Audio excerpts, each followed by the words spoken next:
Tal cual les dije en el avance, hoy vamos a hablar de este tema tan complejo y realmente con significación de muerte como es el cáncer, pero el cáncer visto desde el punto de vista psicoanalítico, pensado desde el punto de vista psicoanalítico. Realmente hemos tenido dos grandes maestros, lo tenemos al doctor Luis Chiosa, que ha investigado y ha escrito sobre el cáncer, y el doctor Fidias Cesio, que ha partido y que ha escrito y ha investigado mucho sobre el cáncer. Realmente han dado luz a un bebé de iluminación, de creación, de aprendizaje a muchos de todos nosotros y para el mundo de la clínica médica, de la oncología, etc. Se trabaja o debería trabajarse en forma interdisciplinaria.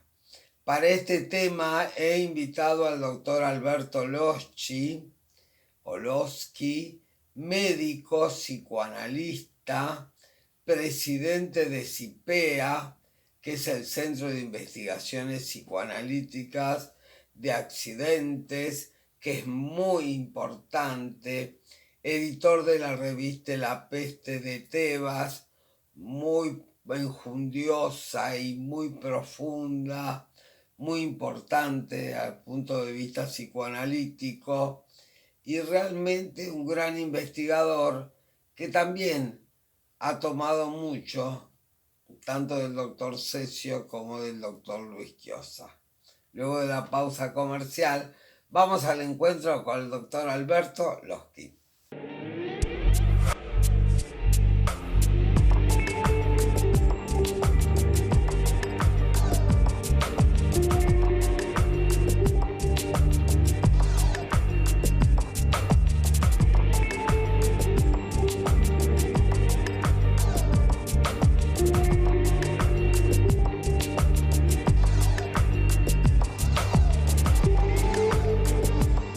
Hola, ¿cómo estás, Alberto? Bueno, tanto tiempo. Muy bien, ¿cómo estás vos, Molly? Y bien, muy bien de tenerte acá en Actualidad y Psicoanálisis para hablar de un tema muy difícil, muy complejo y muy profundo, como es el tema del cáncer. El cáncer pensado psicoanalíticamente, como dice el doctor Alberto Loschi. Y como digo yo también, sí. ¿Y qué pensás del cáncer desde el punto de vista psicoanalítico? Bueno, primero aclarar un poco por qué desde el punto de vista psicoanalítico, Porque somos psicoanalistas los por dos. supuesto, pero ¿qué aporta el psicoanálisis en ese sentido? Sí, Se claro. puede decir que la medicina, la biología, el objeto de la misma, considera al ser como una sustancia, ¿no? Y Claro. así se habla, por ejemplo, del cáncer de pulmón, de hígado, etcétera, de riñón, donde se pone el acento en la sustancia. Freud lo que introduce es un cambio de paradigma en ese sentido, y con el psicoanálisis el ser pasa a ser un sistema, un complejísimo sistema de relaciones. Digamos, yo, vos, etcétera, somos resultantes de un complejo sistema de relaciones, relaciones intrapsíquicas entre el yo, ello, superyo, consciente, inconsciente, objetos internos, relaciones con los objetos del mundo. Eh, Ese sistema de relaciones hace lo que somos. Al cambiar de ese paradigma, por decir así, Freud descubre un nuevo órgano eh, que tiene la particularidad de ser invisible y que es la libido, ese órgano responsable de mantener todas esas relaciones, organizarlas, cómo se regulan, cómo funcionan. etcétera, y que son muy importantes, esa circulación o ese órgano que es la libido, para lo que hace al enfermarse y al curarse. ¿Vos dijiste la libido? La libido. La libido es la energía sexual, yo traduzco, ¿no? Pero me parece Porque interesante darle la metáfora de órgano.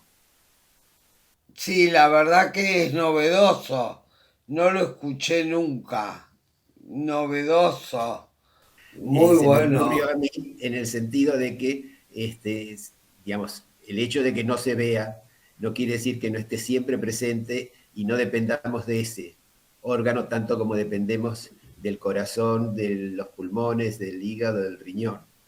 ¿Y cómo dependemos? Mirá todos los ataques de pánico, de ansiedad, qué sé yo, está siempre presente. Eso que vos denominás, el doctor Lochi denomina órgano, es la primera vez que lo van a escuchar. Y es acá en Actualidad y Psicoanálisis la primicia. Realmente nunca lo había escuchado. Bueno, Freud, se puede decir, descubre ese órgano, no solo le pone nombre de libido, sino que hace una teoría de la libido, distingue en esa teoría dos clases en las que funcionan, la libido narcisista y la libido objetal, y aparte desarrolla un método para su tratamiento que es el psicoanálisis. Entonces, ese es el aporte importantísimo del psicoanálisis a la medicina, en un aspecto que a la medicina le falta. Y que la medicina no toma en cuenta. Exacto. Entonces, desde ese punto de vista, veamos ahora el cáncer. Claro. El cáncer, digamos, es en general atributo de la medicina. Digamos, cuando surge un cáncer y demás, siempre se consulta al oncólogo, etc. ¿Y qué es un cáncer? Un cáncer es un desarrollo de un conjunto de células que deja de respetar y de responder al organismo pluricelular del que forma parte. Nosotros somos una sociedad de células que también están en relación. Pero fíjate vos, con respecto a esto, yo lo pienso, son células que han perdido la ley que organiza esa sociedad de células de la cual vos hablás. Y fíjate vos cómo se puede realmente ejemplificar en montones de lugares.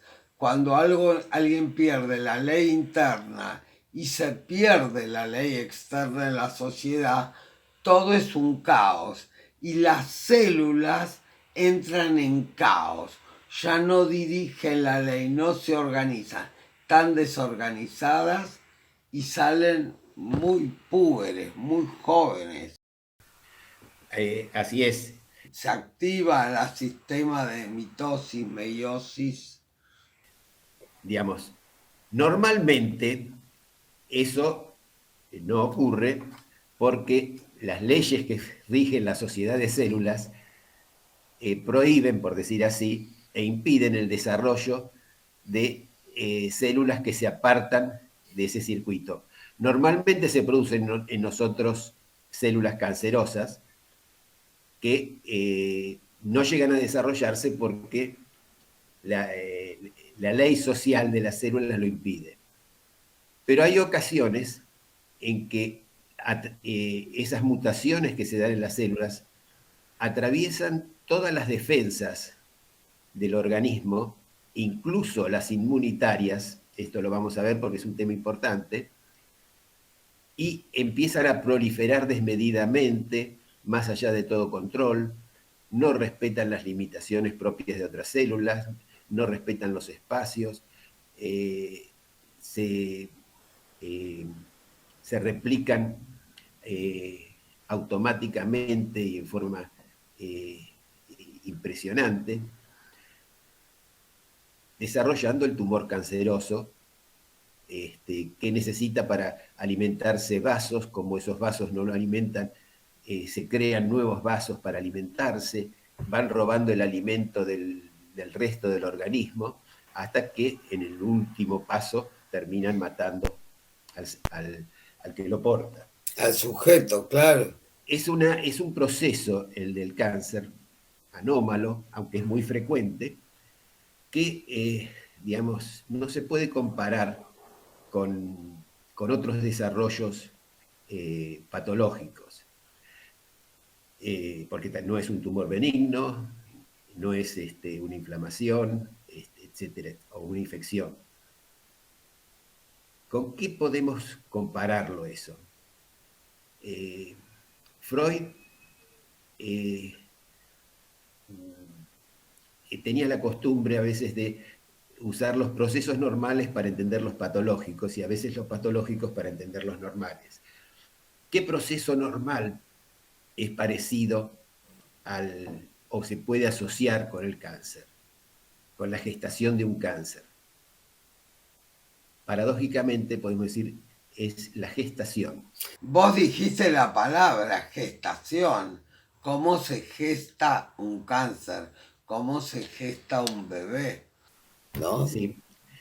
Paradójicamente, dos cosas que parecen tan opuestas tienen algún elemento común.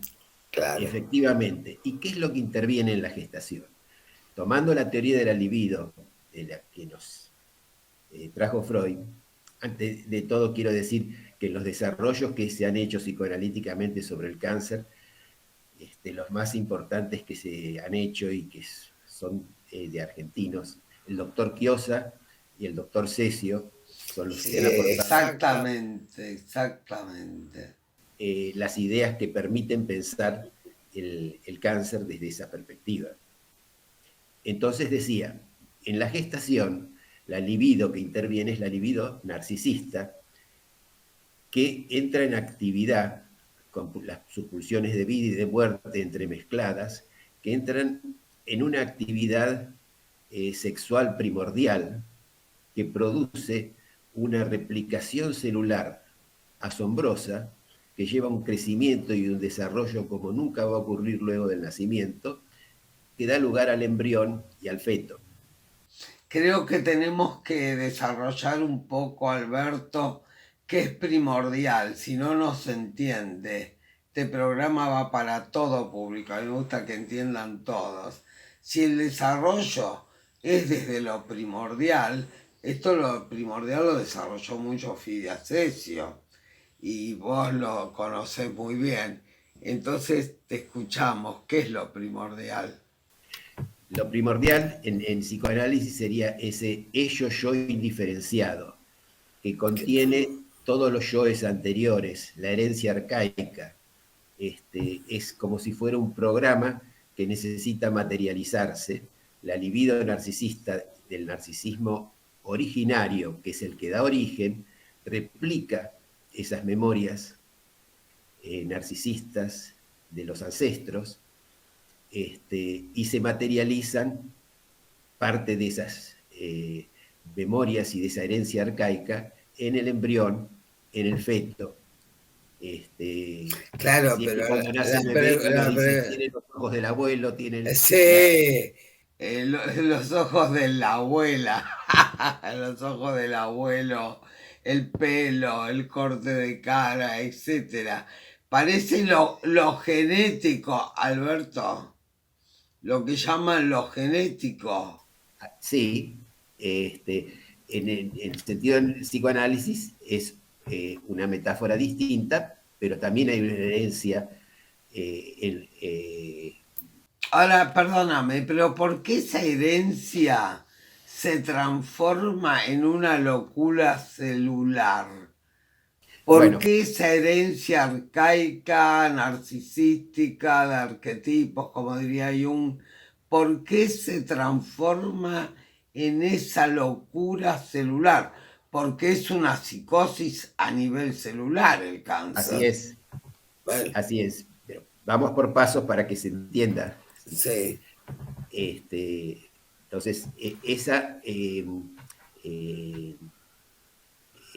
esa materialización que se va haciendo, se materializan ahí esa herencia arcaica, la de los yoes anteriores, los ancestros, etcétera, que son los que movilizan la gestación. En esa actividad se puede decir una sexualidad primordial que necesita alimento para eso. Ese alimento... Claro, pero ¿por qué se expresa a través de ese caos celular? Esa es mi Bueno, pregunta, ¿no? estoy explicando esto para después poder explicar cómo interviene eso en el cáncer. Si no, no se va a entender. Pero lo que pasa es que la televisión tiene tiempo. Bueno, me apuro. Dale, apurate, Alberto. Con el nacimiento se interrumpe ese alimento que recibe esa sexualidad primaria, se produce Sí, el trauma de nacimiento, ese narcisismo originario se vuelve traumático para el bebé lo expulsa al exterior, llora, grita, patalea y hace una transferencia de ese narcisismo originario sobre el objeto mamá. El objeto mamá lo recibe, se transforma así en el primer objeto sexual, que es el que va a metabolizar y elaborar y devolver esa herencia y va a aportar, va a seguir alimentando al bebé como lo hacía antes la placenta, en términos de alimento como la leche y el amor, la sonrisa, las palabras que hacen al crecimiento. La libido narcisista que se transfirió a la mamá se va transformando en libido objetal. claro. Todas las relaciones objetales a partir de ahí sufren modificaciones, etcétera, pero siempre van a implicar esa circulación de libido narcisista. Para decirlo de otra manera, la libido narcisista debe circular para no volverse tóxica. Cuando no circula por los objetos, en las relaciones de objetos, empezamos a sentir ansiedad, malestar. Cuando es más intenso, vamos a sentir estrés. Y si es más intenso, pueden aparecer trastornos somáticos. ¿Cuándo aparece un cáncer? La clínica muestra, y esto es un aporte importante que puede hacer el psicoanálisis al estudio del cáncer, que es muy frecuente que observemos el desarrollo de un cáncer a partir de la pérdida de un objeto. La pérdida de un objeto querido, o un objeto importante para nosotros, un objeto o algo que tiene esa transferencia, como puede ser un trabajo, una actividad donde tenemos puesta una cantidad importante de esa libido.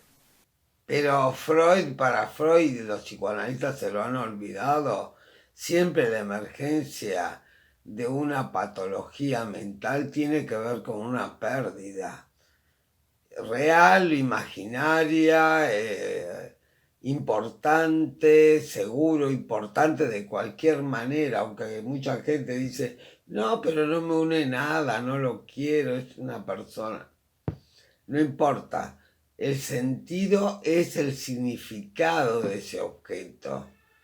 Es decir, pero todas las enfermedades en general se inician, el gatillaje lo da la pérdida del objeto. Sí, se podría decir una sobrecarga de esa libido narcisista que no circula adecuadamente en satisfacciones objetales. ¿Qué tiene de particular el cáncer? Por eso hablaba de pérdida de objeto. Claro, Es algo muy parecido a lo que se da en la melancolía, que claro. también tiene que ver con una pérdida de objeto. Eh, es muy interesante cuando Freud habla de duelo y melancolía. Al referirse a la melancolía dice, el sujeto sabe a quién perdió, pero no qué perdió con eso. Sí, claro, Esa diferencia entre el quién y el qué es muy importante. El quién alude a la parte del libido objetal que se fue con el objeto, la claro. historia con él, las representaciones, etcétera.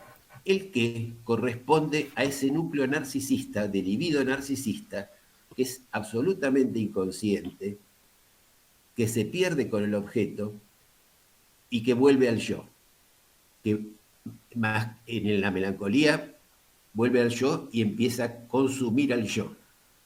En el cáncer vuelve al soma. Ese núcleo narcisista se puede decir vuelve a las células. ¿Y por qué? Esa es mi pregunta. Porque corresponde a probablemente contenidos narcisistas no nacidos, fetales. Claro. En la melancolía, la diferencia con la melancolía es que vuelve al yo, o sea, son contenidos que han pasado por el objeto y en el regreso, en el retorno, vuelven al yo. El objeto sirve a veces como envase de esos contenidos narcisistas tanáticos. Cuando la relación con esos objetos Alberto, vamos a tener que continuar la próxima, porque mi productora técnica ya me está hablando de que estamos en hora. No, tengo 2 minutos, tenemos 2 minutos más. bueno, redondeo un poco. Cuando la relación es muy narcisista, el, Claro, ¿por qué va al cuerpo y no va al yo? Como en la porque melancolía. corresponden a núcleos narcisistas no nacidos, No fetales, nacidos.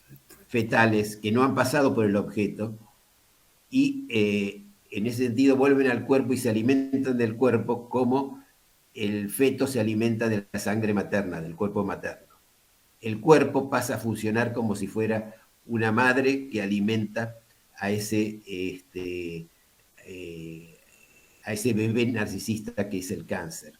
Es como un embarazo ectópico monstruoso. Bueno, en otras teorías, sobre todo la del doctor Ceccio, decía que era un embarazo incestuoso, producto de una relación incestuosa, prohibida, y por eso aparecía la distorsión y en vez de un bebé aparecía un cáncer. Uno de los tantos temas que tocó el doctor Ceccio en esta investigación maravillosa, ¿no? Sí, sí, no digo algo diferente. Eso incestuoso yo lo puse acá como una sexualidad primordial. Ay, ¿por qué? Si se entiende más como incestuoso, ¿por qué vamos a complejizar a la audiencia? En términos, creo que le da el matiz al usar esa otra metáfora, donde lo incestuoso no es tanto la relación sexual del hijo con la madre, que eso ya implica una cosa objetal, sino que es una cosa más primordial. Sí, sí, sí, sí. El libro de cáncer de Luis Quiosa, que va de lo psíquico a la célula, de la célula a lo psíquico, habla. Pero a mí me resulta como, bueno, los conozco muy bien, las dos investigaciones, han estado en actualidad y psicoanálisis los dos. Por suerte, el doctor Ceccio ha estado muchas veces y ha hablado de cáncer de una forma también muy compleja, como habla vos, pero que yo lo hacía la traducción, porque era muy complejo y al mismo tiempo muy claro, ¿no? Muy claro la hipótesis Sí, para Ceccio poder entender. tenía esa complejidad para hablar muy precisa, pero Sí, para iniciados, se podría decir. Por eso trato de explicarlo de un modo que pueda ser más como podés, Alberto. Hay identificaciones con nuestros maestros. Escuchame una cosa. ¿Querés que sigamos hablando del tema o te parece suficiente? no puede, podemos seguir, yo en un grupo, nosotros hemos estudiado, yo que coordino, hemos estudiado biografías de personajes famosos con cáncer, Steve Jobs, Alfonsina Storni, Horacio Quiroga. ¿Te parece que sigamos el martes que viene? Sí. El martes que viene no puedo porque doy unos seminarios para Rusia y supervisiones y tengo. ¿Y les hablas así a los rusos? No deben entender nada.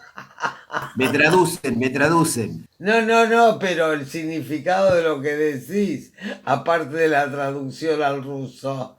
Bueno, vemos cuándo podemos seguir, Alberto. ¿Cómo no? para que nuestros televidentes no se queden con la sangre en el ojo, porque es muy importante y muy interesante lo que decís. Perfecto. Nos vemos la próxima. Un ¿Cómo no? beso grande. Voy a las reflexiones finales como siempre.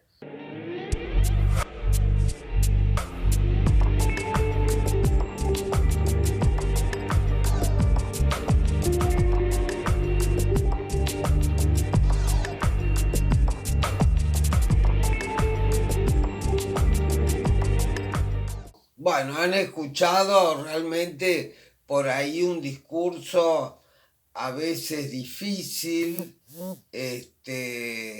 pero yo traté de deslindar lo difícil para quedarnos con la esencia de las palabras del doctor Alberto Loschi, que realmente dan luz, como yo les decía, ya que hablamos de gestación, la analogía entre la gestación de un embarazo y la gestación de un cáncer. En un lado tenemos un bebé maravilloso y del otro lado tenemos una enfermedad horrorosa. El doctor Loschi ha traído desde la historia de la libido, la teoría freudiana, habló de un órgano llamado libido, que está presente siempre en todos nuestros actos, pero que en general los médicos, tanto clínicos como especialistas, en este caso oncólogos, no lo toman en cuenta. Siempre hay una pérdida. Siempre hay una pérdida de algo importante o de alguien importante. Importante para el sujeto, para ese paciente que luego gestará el cáncer. Por ahí no es importante visto desde afuera, pero siempre hay que investigar desde adentro, porque desde adentro esa persona es muy importante. El significado es muy importante. Aunque intelectualmente uno diga, bueno, esta persona es tóxica, me lo tengo que sacar de encima, o la familia, me tengo que correr, me los tengo que sacar de encima, me hacen daño, son pérdidas que siempre hay que investigar, porque pueden ser fundamentales para el sujeto, como son la familia y la pareja. Puede ser la pérdida de una empresa, de un negocio, de un proyecto científico, de algo muy, pero muy significativo para el sujeto. No es cualquier pérdida, pero esa pérdida tiene que ser investigada por el psicoanálisis para poder saber si realmente es tan importante para ese sujeto. Nos vemos.